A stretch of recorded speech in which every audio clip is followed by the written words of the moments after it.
राब्ता न्यूज, करेंगे बात पूरी सच्चाई के साथ। आदाब नाजरीन, राब्ता न्यूज में आप सभी का खैर मकदम है। पेश करते हैं आज की फास्ट न्यूज। चिली नामी एक शहर में एक शख्स ने साहिल और पाक से जमा कुर्दा सिक्कों से नया टीवी खरीदा है। जी हां, चिली के टिकटॉकर लुई अल्वारेज ने एक नया टेलीविजन खरीदा है जिसमें उसने मेटल डिटेक्टर का इस्तेमाल करते हुए साहिल और पाक से सिक्के जमा किए। अल्वारेज ने बताया कि उन्हें सिक्के जमा करने में 7 दिन लग गए और वो हर हफ्ते 2 लाख से 2.5 लाख तक की कीमत के सिक्के जमा करते हैं। अपनी टॉक्सिक नौकरी छोड़ने के बाद पुणे में साबिक मैनेजर के सामने एक एम्प्लॉय ने ढोल की थाप पर बेहतरीन अंदाज में डांस किया। जी हां, पुणे में एक शख्स ने अपनी टॉक्सिक नौकरी छोड़ने के बाद अपने साबिक मैनेजर के सामने ढोल की थाप पर बेहतरीन अंदाज में डांस किया, जिसकी वीडियो अब वायरल हो रही है। इस वीडियो में शख्स मैनेजर को sorry sorry sir bye bye कहते हुए रक्स करते हुए नजर आ रहा है, जबकि मैनेजर गुस्से में दिखाई दे रहा है। एम्प्लॉय ने कहा कि मैं यहाँ 3 साल से काम कर रहा हूँ, इसमें तनख्वाह में बिल्कुल इजाफा नहीं हुआ और ये बॉस मेरा बिल्कुल भी एहतराम नहीं करता था।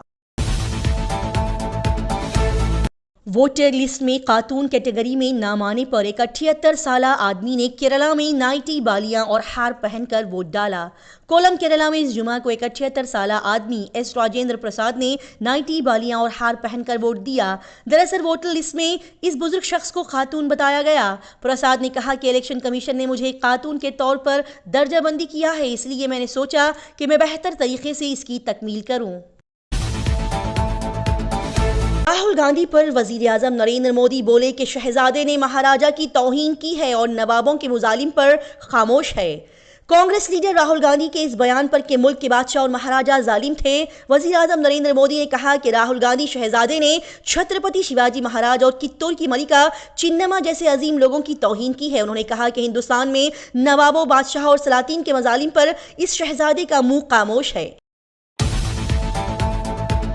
अदाकारा विद्या बालन ने कहा कि हिंदुस्तान में लोग अब मजहब पर पहले से ज्यादा मुनक़सिम हैं।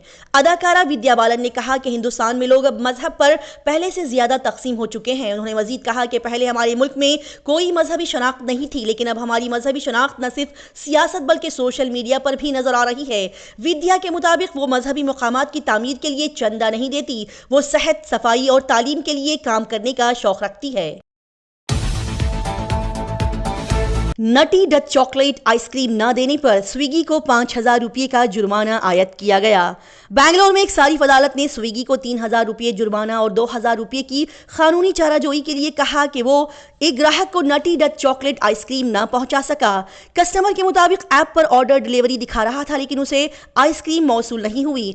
कस्टमर के मुताबिक स्विगी ने आइसक्रीम की रकम वापस करने से भी इनकार कर दिया था, लिहाजा अदालत ने स्विगी से 187 रुपये की आइसक्रीम वापस करने को भी कहा।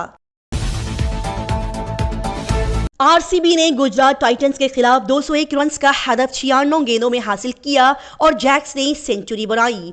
रॉयल चैलेंजर्स बैंगलोर ने इस इतवार को अहमदाबाद में आईपीएल 2024 में गुजरात टाइटंस को 9 विकेटों से शिकस्त दे दी है।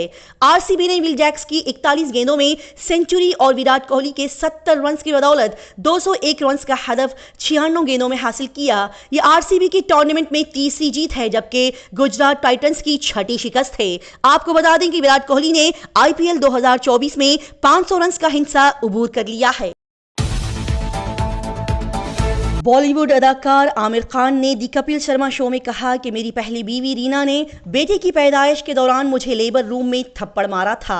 The great Indian Kapil Sharma show में नजर आने वाले अदाकार आमिर खान ने बताया कि जब उनकी साबिक अहलिया रीना लेबर रूम में उनके बेटे जुनैद को जन्म देने जा रही थी तो वो उनके साथ थे और उन्हें लंबी लंबी सांसें लेने के लिए कह रहे थे। आमिर ने कहा कि जब मैंने उन्हें पुरसुकून करने की कोशिश की तो रीना ने मुझे कहा कि अपनी बकवास बंद करो और फिर उसने मुझे थप्पड़ मारा। इस हफ्ते के रोज हिंदुस्तान के कई शहरों में सबसे ज्यादा दर्जाए हरारत रिकॉर्ड किया गया। आईएमडी ने इस हफ्ते के रोज कहा कि हिंदुस्तान में सबसे ज्यादा दर्जाए हरारत नंदियाल आंध्र प्रदेश में 44.9 डिग्री सेंटीग्रेड रिकॉर्ड किया गया। इसके बाद आसनसोल, मगरबी बंगाल और भुवनेश्वर उड़ीसा में 44.6 डिग्री सेंटीग्रेड रिकॉर्ड किया गया। आपको बता दें कि ज्यादा से ज्यादा दर्जाए हरारत वाले शहरों में आंध्र प्रदेश के कर्नूल और अनंतपुर, उड़ीसा के झारसुगुड़ा और तेलंगाना के महबूब नगर भी शामिल हैं। बॉलीवुड अदाकारा अदिति राव हैदरी ने मुंबई एयरपोर्ट पर फ्लाइट में फंसने के बाद ट्वीट किया कि ये क्या सर्कस चल रहा है। अदाकारा अदिति राव हैदरी ने इंस्टाग्राम पर एक कहानी शेयर करते हुए बताया कि वो जुमा और हफ्ते की दरमियानी रात मुंबई एयरपोर्ट पर उतरने के बाद फ्लाइट में फंस गई है। अपनी इंस्टाग्राम स्टोरी में एक तस्वीर शेयर करते हुए अदिति राव हैदरी ने लिखा कि मुंबई एयरपोर्ट पर खिदमत दिन ब दिन खराब होते जा रही है और यहाँ ना तो सीढ़ियां है और ना ही एयरब्रिज। रात के 12 बजे के बाद यहाँ क्या सर्कस चल रहा है। बीजेपी पार्टी ने केजरीवाल के घर के करीब शीश महल ऑफ करप्शन का साइन बोर्ड लगा दिया। लोकसभा इंतखाबात की मुहिम के दरमियान दिल्ली में बीजेपी लीडर्स ने इस हफ्ते को वजीर आला अरविंद केजरीवाल की सिविल लाइंस में वाक़े सरकारी रिहायशगाह के करीब एक साइन बोर्ड लगाया जिसमें लिखा शीश महल बदउनवानी का अड्डा। बता दें कि बीजेपी के रियासती सदर वीरेंद्र सचदेवा ने कहा कि यह बोर्ड इसलिए लगाया गया है क्योंकि ये महली घर गैर कानूनी तौर पर बनाया गया है। अदाकार साहिल खान महादेव सट्टेबाजी ऐप केस में हुए गिरफ्तार। मुंबई पुलिस ने अदाकार साहिल खान को 15,000 करोड़ रुपए की महादेव बैटिंग ऐप घोटाला केस में गिरफ्तार किया है। बता दें कि बॉम्बे हाई कोर्ट ने इस मामले में खान की पेश की जमानत की दरख्वास्त को मुस्तरद कर दिया था। खान पर महादेव बैटिंग ऐप से मुतालिक एक और बैटिंग ऐप चलाने का इल्जाम है और खान के मुताबिक वो महज एक ब्रांड प्रमोटर थे। आपको बता दें कि इस मामले में मुंबई पुलिस ने 13 अप्रैल को खान से पूछगछ भी की थी। कर्नाटक की एक रैली से खिताब करते हुए पीएम नरेंद्र मोदी ने कहा कि अगर मैं हिंदी में आज बात करूं तो क्या ये ठीक रहेगा क्योंकि आज कोई मुतरजम नहीं है।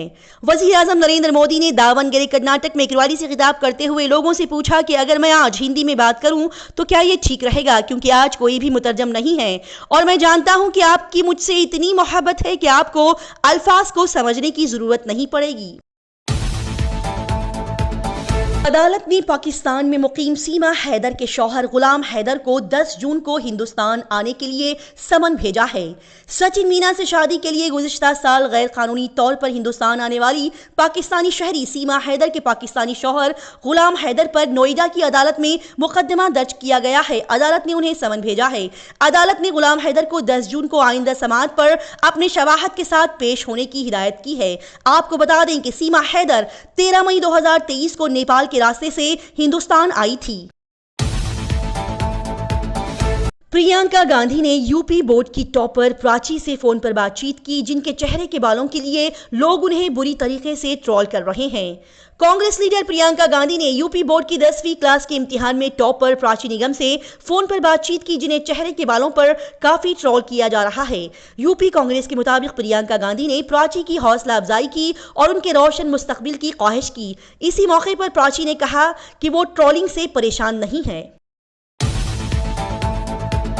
क्रिकेटर गौतम गंभीर ने विराट कोहली के साथ अपने बॉन्डिंग पर कहा कि किसी को भी दो लोगों के दरमियान बात करने का हक नहीं है। साबिक क्रिकेटर गौतम गंभीर ने अपने और विराट कोहली के दरमियान ताल्लुकात के बारे में कहा कि किसी को भी दो लोगों के दरमियान बात करने का कोई हक नहीं है। उन्होंने मजीद कहा कि हमारे दरमियान तनाज़ा सिर्फ टीआरपी के तनासुब से उड़ाया गया था और ये कोई नहीं जानता कि मैं किस किस्म का आदमी हूँ और विराट कोहली दरअसल कैसा शख्स है। मीडिया सिर्फ बात को हाइप बनाना चाहता है। प्रियंका गांधी ने साबिक वजीर आजम राजीव गांधी का हवाला देते हुए कहा कि मैं अपने वालिद को टुकड़ों में घर लेकर आई थी। इस हफ्ते को वलसाड़ गुजरात में एक जलसायाम में कांग्रेस लीडर प्रियंका गांधी ने अपने वालिद और साबिक वजीर आजम राजीव गांधी के बारे में कहा कि मैं राजीव जी को टुकड़ों में घर लेकर आई थी, वो मुल्क के लिए शहीद हुए थे। उन्होंने मजीद कहा कि मैं यकीन से कह सकती हूँ कि नरेंद्र मोदी मुल्क के पहले वजीर आजम होंगे जो कि अवाम से झूठ बोलते हैं। यशवंतपुर गोरखपुर एक्सप्रेस ट्रेन में अंडे का सालन खाने से 50 से ज्यादा मुसाफिरों की सेहत बिगड़ गई। कर्नाटक के यशवंतपुर से गोरखपुर उत्तर प्रदेश जाने वाली एक सुपरफास्ट एक्सप्रेस ट्रेन में इस जुमा को अंडे का सालन खाने से 50 से ज्यादा मुसाफिरों की सेहत बिगड़ गई। मुसाफिरों ने नागपुर स्टेशन पर एक दुकानदार की तरफ से दी गई अंडे का सालन खा लिया था जिसकी वजह से हर किसी को उल्टी होने लगी। लखनऊ और कानपुर स्टेशन पर मुसाफिरों का इलाज किया गया। छत्तीसगढ़ में मजहबी पोस्टर पर तस्वीर को लेकर इलेक्शन कमीशन ने बीजेपी उम्मीदवार को नोटिस भेजा है। जी हां, इलेक्शन कमीशन ने छत्तीसगढ़ के कोरबा लोकसभा हल्के से बीजेपी उम्मीदवार सरोज पांडे को मजहबी प्रोग्राम के पोस्टर पर उनकी तस्वीर लगाने पर वजह बताओ नोटिस जारी किया और उनसे 29 अप्रैल तक जवाब तलब किया है। आपको बता दें कि कांग्रेस पार्टी ने बीजेपी उम्मीदवार पर इंतखाबी मुहिम के लिए मजहबी प्रोग्राम का गलत इस्तेमाल करने का इल्जाम लगाते हुए इलेक्शन कमीशन से शिकायत की थी। अमेरिका ने 1 लाख करोड़ रुपए के डोमडे प्लेन पर काम करना शुरू कर दिया, जो कि एटमी जंग से बचने के काबिल है। अमेरिकी फिजाइया ने सियरा नेवाडा कॉरपोरेशन को $13 बिलियन तकरीबन 1 लाख करोड़ रुपए का मुआहदा दिया है कि वो E-4B तैयारे को तब्दील करने के लिए डोमडे तैयारा बनाने के लिए जौहरी जंग से बचने के काबिल हो। इसी के तहत Sierra Nevada corporation survivable airborne operation centre तैयार किया जाएगा और ये काम जुलाई 2036 तक मुकम्मल होने की उम्मीद है। आपको बता दें कि इस मंसूबे का मकसद 1970 की दहाई के पुराने तैयारों को तब्दील करना है।